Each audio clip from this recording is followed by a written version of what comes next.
Hi everybody, Brian Jones here again. Let's do another one. It's Thursday right now, the 26th of March, and it's a little cockeyed. I kind of like it that way. Okay, so listen, I'm easing into being more serious about what I'm doing, but I'm still going to be kind of playing around because you know what's weird is we've got this global pandemic thing going on, and I don't know why, but I mean, I've got plenty of reason to have anxiety and panic attacks right now. I just can't, just making sure it was going, I just can't do it. I'm not sure why, but I'm not making, actually I am making light of it, and but not in a non-caring way. It's a pretty complicated thing, and I'll bet you anything that my life was leading up to this time period, because I've lived through some pretty bizarre stuff that nobody had a clue about. And I was pretty grumpy listening to them act like they knew when I could tell they didn't, especially when they were charging me for it. But anyway, and here's something I also thought of right now. I've been going through what I've done and all the effort and training and sacrifice and everything I've put into this. And yeah, you know what, I think I am going to start offering a service that I would expect to get paid for, but it won't be like, hey, I'm going to give you a psychic reading and blow smoke rings past your hemorrhoids. I'm sorry, I couldn't resist, but I probably should have. Let's see, so where was I with that? I was going to say, you know, I've trained myself very uniquely with what I'm doing, and I'm thinking an hourly rate that wouldn't be exorbitant, and I'm still thinking about it. I was going to say $58 for an hour and 41 minutes. I know that's awkward, but I just like the numbers 58, or the number 58, whatever the proper grammar is on that. I have a 58 Ford and a 58 Volkswagen Beetle convertible. They don't pass for show cars right now, but okay. But back to this, seriously though, I know I'm joking around a lot. Actually, I was gonna use this video as a potential sales pitch for a really viable service, a unique service. I might have to redo it. Anyway, okay, come on, get serious, Brian, will you? Yeah, all right. But I am serious, and I won't go on about the pandemic thing other than, well, yeah, I will say this much. I just have this feeling that in a really bigger sense, this is a reset, because it isn't all about the obvious criminals, you know, the politicians. I mean, God, if you can't tell how those people are way overdue for a lot of them. And I'm not naming names. I'm sure I would definitely make enemies if I did, one way or another. But you got to be paying attention to the fact that some of the stuff that these people pull off as they're getting filthy rich as public servants. What was I going to say? Oh yeah, down the food chain, I've been watching for years. You know, the auto shop that'll take your grandmother's last penny, selling her stuff she doesn't need or misleading her. And just, you know, restaurants where they don't even bother. They don't even care that their employees don't wash their hands. Up and down. I mean, people that just don't care. I think that just puts out a whole lot of bad energy. So I'm not judging everybody as far as saying, yeah, this is what it's all about. I'll leave that to others. But I mean, I'm saying these are true observations, and some of you may know what I mean. And I mean, I've been guilty of a lot of stuff over the years. I mean, I probably still am. I mean, a year from now, I'll be looking back at today going, wow, man, you know,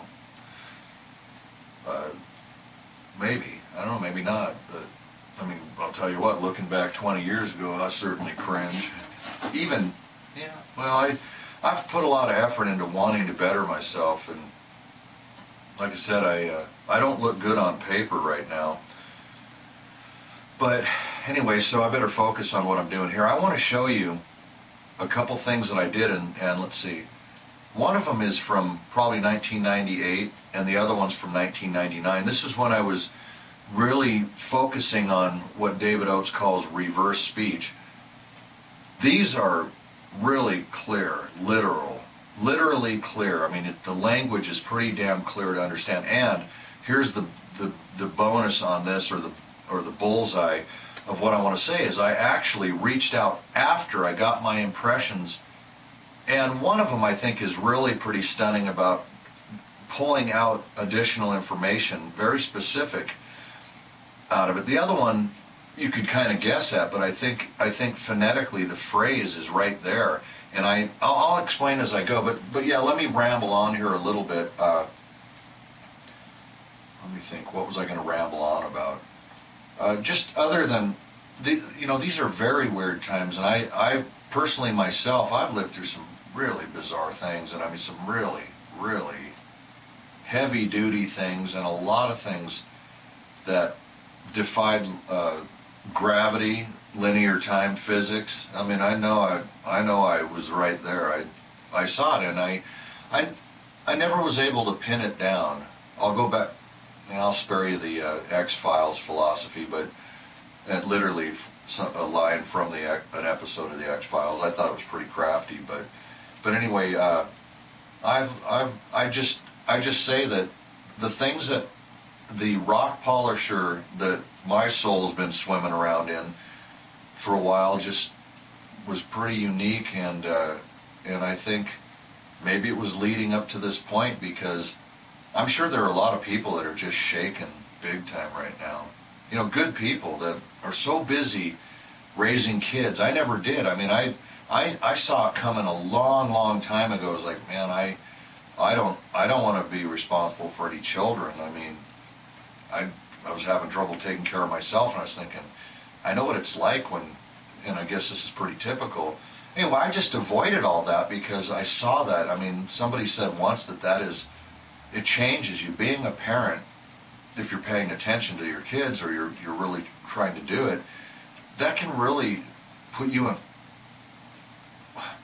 Wow, I'll tell you what, that facial expression, do you ever, and I'm sure it's probably nothing mystical, or it might be, I just got that feeling, and then that high pitch in my right ear. But I was just going to say this, is that I knew a long time ago that I was not cut out to be a parent. Now, had I been, and I really respect this, if you have children, you cannot afford to do the things I've done.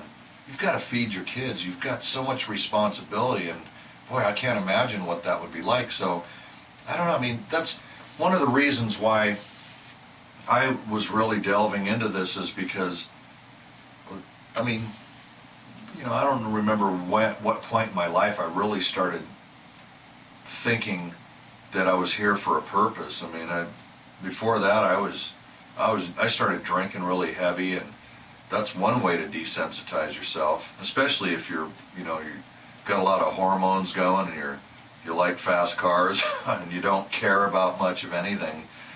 I mean, it's amazing what we can survive through, but I'll spare you the jokes I have up my sleeve about that kind of stuff. But what I was going to say is, right now there are probably a lot of people that are really, really going through some pretty shaking experiences, having their life yanked out from under them, their way of making money and all that. I've had to live through some really hard times that way due to unseen forces, and it forced me to go through a lot of really, really compressed experiences that led me into this. I wanted answers, and I said in an earlier episode of this about the synchronicity of getting into analyzing speech in reverse. And by the way, that's, wasn't long into it, within the first year, where I started hearing extra voices or messages just appearing on the magnetic tape, which I still use a lot of. Anyway, I just want to I'll get to these two samples right now, because I want to show you that. And like I said, I don't really prefer, I would probably do if somebody hired me. It'd be like, you tell me what you've got in mind, and I'll tell you if I'm game for it or not. And I really wouldn't want to be trying to do analyzing speech. Initially, I thought that's what I wanted to do, and I mean, it was only 2 years ago. I reached out to police departments. Hell, I even reached out to the CIA. They know about this stuff. They do. I mean, there's commentary on their website. But anyway, nobody gets back to me. It was never meant to be, and I don't know if it is now. But because I've done all this, I want to show you something I validated after the fact, and these are really plain spoken, embedded in there. And let's do that now, okay? Let's see, which one do I want to do first? I'll do the one from 1998. And I don't know, maybe some of you know who Richard C. Hoagland is, and it doesn't matter the topic that is on, but the late Art Bell is, you'll hear his voice in here. This is actually on Art Bell's radio show. It's Richard Hoagland and Robert A.M. Stevens, as I remember. And without going into that topic, but that's what they're talking about, and I'll just give you a little loose synopsis of what the topic is that they're on there kind of doing a debate. Richard and Robert are on Art Bell's show, and Richard's calling out Robert for trashing him on the internet, and that's what they're talking about. So with that being said, let me just play that for you right now. In other shows, might as well start from the beginning, eh? I was saying I am somewhat confused because in other shows, for instance, sightings of Laura Lee show, all over the internet, in some of the material that has been sent to me by people, who you corresponded with, who, frankly, the things you have called me, the names you have called me, the assertions you have made about. Are you referring to Steve Hogan? May I please? Yeah, let him finish. Yeah, that was Art in the tail end there for those of you that know who Art Bell was and you recognize his voice. But he's talking about, for instance, some of the material that was sent to me, and that's what we're going to focus on here. In fact, let me grab just the, this is the forward excerpt that the reversal, the burst of information is coming out of. And here it is right now. Material that has been sent to me. Material that has been sent to me. Material that has been sent to me. Okay. The full phrase was material that has been sent to me. This is 99% of that block of phonetics of speech, right? Okay. This is what you just heard right there, the exact audio flipped the other way. And I'm going to play it for you 3 times. I'm told that this one's really stunningly clear. So I'll play it 3 times without telling you what I hear. Here we go. English messages of lawyers. English messages of lawyers. English messages of lawyers. Okay. Now, if you didn't get that already, I'm going to play it again for you because I think you're going to be able to make this out. Here we go again.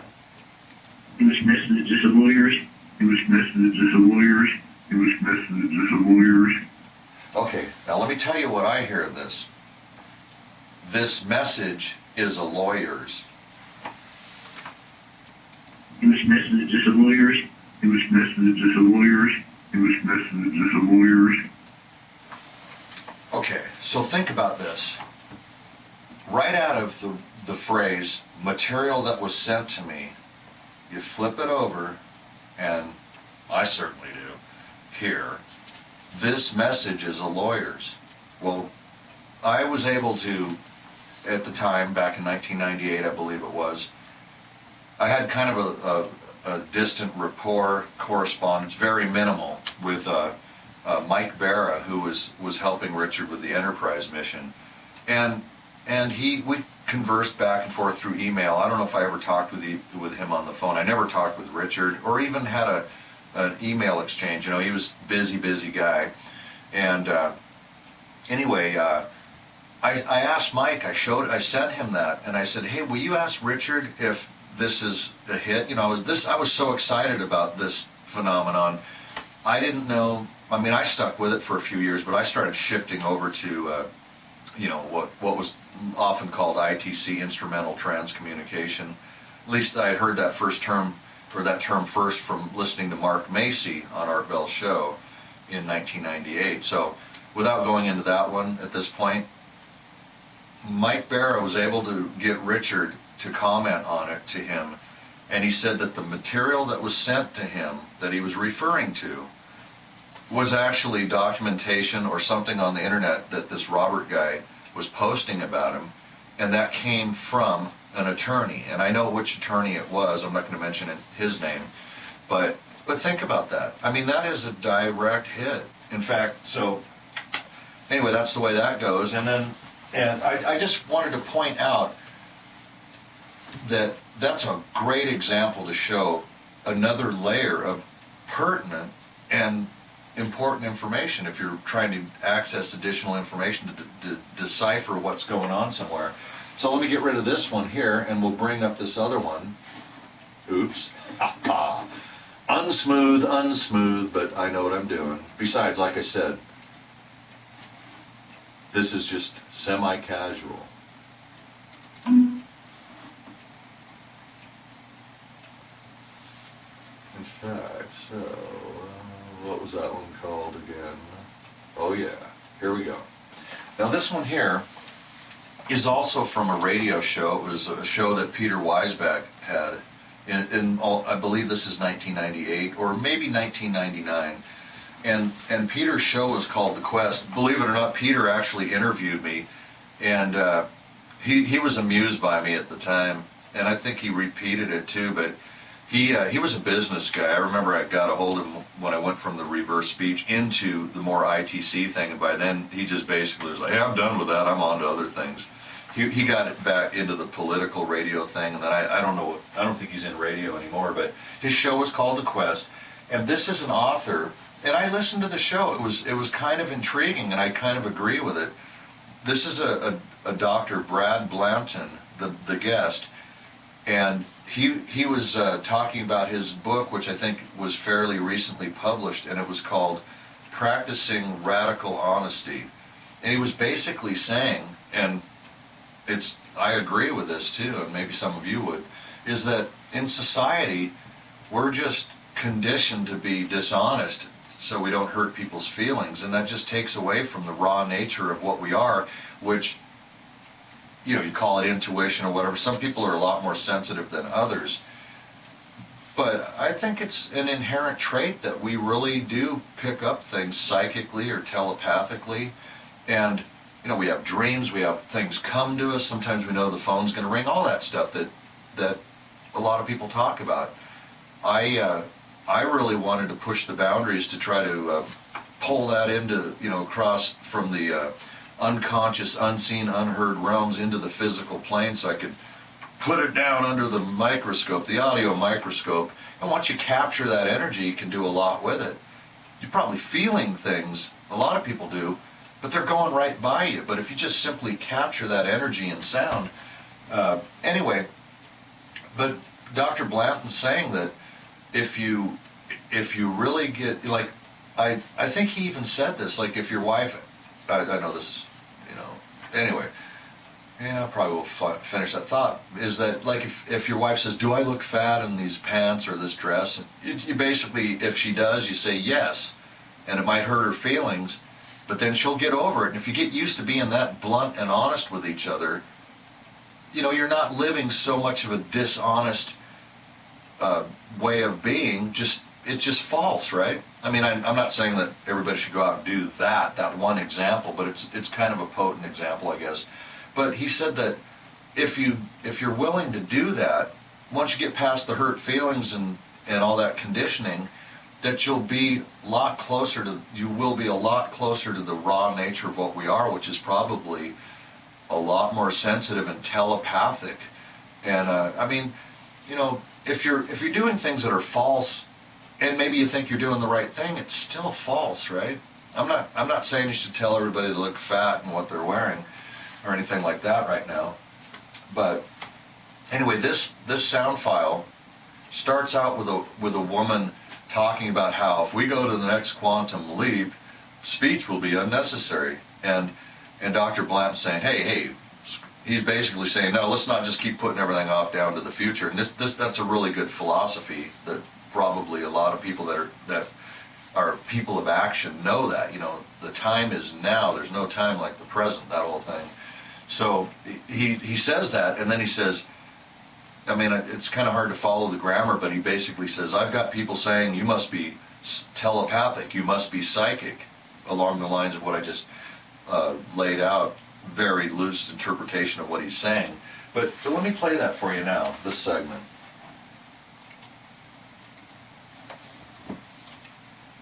If we go to the next quantum leap of mental development, speech will be unnecessary. I'm only interested in going to the quantum leap of current development. I'm interested in current communication. I don't really, I have lots of the guesses that are accurate about what other people think you're feeling. They say, how do you know that? You must be telepathic. You must be psychic. It's funny. I just caught his wording there where he says, how do you know that, right? You must be telepathic. You must be psychic. How do you know that? Well, listen to the speech reversal out of that right here. Feel without feeling on this. Feel without feeling on this. Feel without feeling on this. Okay, now I'm going to tell you what I hear of this. What I hear of this is totally on target. I'll fill in the blanks. The feedback I got from some of Dr. Blanton's associates, I sent this to his office, but what I hear of this one is feel without really knowing this. Feel without feeling on this. Feel without feeling on this. Feel without feeling on this. Okay, and so that very presentation right there, I got a hold of some associates at an office of Dr. Blanton's, or associates that were very well aware of his book and the philosophy of his book, and they said that is a spot-on way to describe his book. A few years later, I actually spoke with Dr. Blanton, and he wasn't, he wasn't one bit interested in patting me on the head about anything, or he kind of said, yeah, that's true, yeah. And I was thinking, hey, would you mind writing that in a quote? I was still thinking I was going to promote myself. It was never meant to be for many years, and like I said earlier on, I got mighty frustrated, and that really did just energize itself. And even when I wasn't, over the years, I'd say, well, yeah, you got to back off, and then come at it again, and I just got more of the same. So it just was never meant to be. So there were a lot of lessons I needed to learn, I suppose. And so I'm certainly not knocking on any doors, but I think those two samples right there, they're non-metaphoric, they're really literal, and I think it's pretty compelling. And of course, like I said, I was able to get direct feedback, and I think that the Hoagland one is pretty damn impressive, because I mean, think about it, the material that was sent to me, I'm the one that picked out that this message is a lawyer's, and it turns out that the material that he was literally speaking about came from an attorney. So I think those are really impressive, and like I said, I don't spend a lot of time doing the analyzing, but I would, under the right circumstances. Like I said, I'm not into getting dirt on anybody. I want to do things for a positive and uplifting thing, so outcome, and that's what I'm aiming for. But like I said, I don't know if it's even a possibility, but I spent so much time at it, so I will just say that if somebody wanted to hire me to analyze audio, or even teach them how to use Goldwave, I could use a few bucks right now. It's never been the driving force of anything, and but I'd be willing to do it. Like I said, you tell me what's on your mind, what you would like to do, and I'll tell you if I'm interested or not. And literally, I'm just saying, like, if I was to do it, I wouldn't be asking if I really got right in on it and used my techniques and all that I've taught myself and equipment, all that stuff. It'd be like $35 an hour, something like that. And like I said, if it's something else and you're hurting for money and you're willing to, if it's something where you would value what we're doing a cause together for a discovery process, wouldn't even charge you if there's something, if you're willing to help me document some things. I don't know how much further I'm going to go on that, really. I mean, I still have a lot of passion for the thing, and I'm gonna follow this up with another video, and it's going to be along the lines of reaching through to wherever I'm reaching through to about something. And this is from a recording I made just, I don't know, 3-4 hours, within the last 4 hours for sure, because I was really, I'm days away from having to come up with a credit card payment, and that is literally a house of plastic cards for me. But like I said, I'm not alone in where we're at. You know, the whole world's in a state right now that's pretty mind-boggling. But I've just, you know, ever since I was born, I just see how screwed up humanity is. And believe me, I avoided mirrors, but I took it to extremes of my dysfunctions. And so I'm not being condescending about that, but I'm just saying that maybe there's a really big higher purpose for what's going on right now. And anyway, I'll leave that alone, but I have a feeling that some people put it in simple terms, like everything happens for a reason. And then I guess I will quote a couple lines from the X-Files. I watched a few episodes. That was a pretty good show, I thought. I mean, I only watched a few episodes, but there was one, I can't remember what the subject was during the episode, but both Agent Scully and Mulder were just beat the hell up by the end of it. I mean, bloodied up, psychologically traumatized, as usual. And they're sitting there at the end of the show, and Agent Scully asks Agent Mulder, says, wow, what does it mean, Mulder? And he says, words of wisdom. It means whatever you want it to mean. So now that we know what it all means, I'll leave it at that for right now. And I'm going to shoot another one, and it'll be shorter than the roughly half hour, because this battery, I guess I am looking at that thing. Like I said, I got 2 batteries on the way, because I'd like to keep this camera for a while. It does the job for what I'm doing here. All right, thanks again, and thanks for putting up with, I got a little extra distracted this time, but who knows, maybe it was really a masterpiece after all, but that's it. Thanks for watching.